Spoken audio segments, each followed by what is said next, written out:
I grew up in a house in Zeeland, and we went to a Lutheran church. It was very much, we went there because Grandma went there, and it was just, we went to church because that was the thing to do on Sunday mornings. And then as I got older and older, it just kind of got less and less of a priority in my book. And then when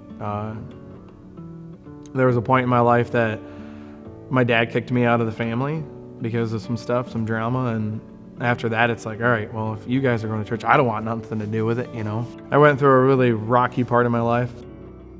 There was points that I was returning the pop cans I would find at work to eat ramen noodles, and that's when, you know, it was getting really rough. And there was that one night that it was like 17 degrees outside. I lived in a trailer out in the middle of a field kind of, and I rented it, and I had one of those big propane tanks, and it ran out, and then it was again 17 degrees outside. I bundled it all up and all my like hunting gear underneath every blanket in the house, and it's just like, all right, God, if I make it through this night, it's because of you.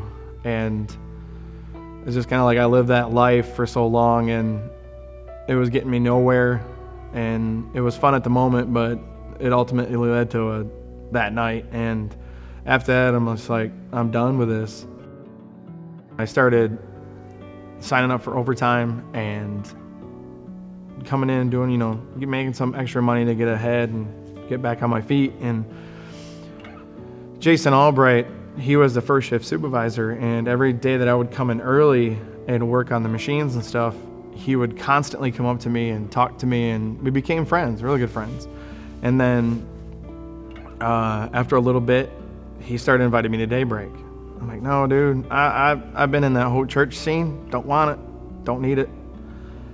But thank God he kept pestering me, and he kept coming after me. And then finally it was around Christmas time more, and that's when Daybreak had Luminaire.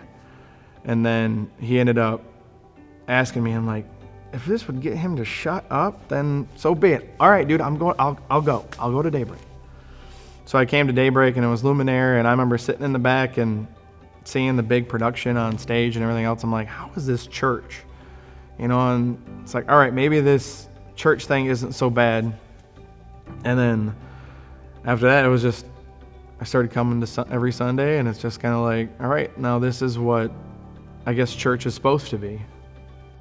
I got baptized again in the cow wash, the farm series, and I got baptized again in that, and that was like, it really set it in the like black and white, like no more of this gray area. Like, you know, I gave my life to Christ that one night and everything else, and rededicated, but it was still kind of like I was still hanging out with the same friends and everything else. But then after coming up out of that water in the baptism, it was just kind of like, all right, this is legit. Like, this is what it needs to happen.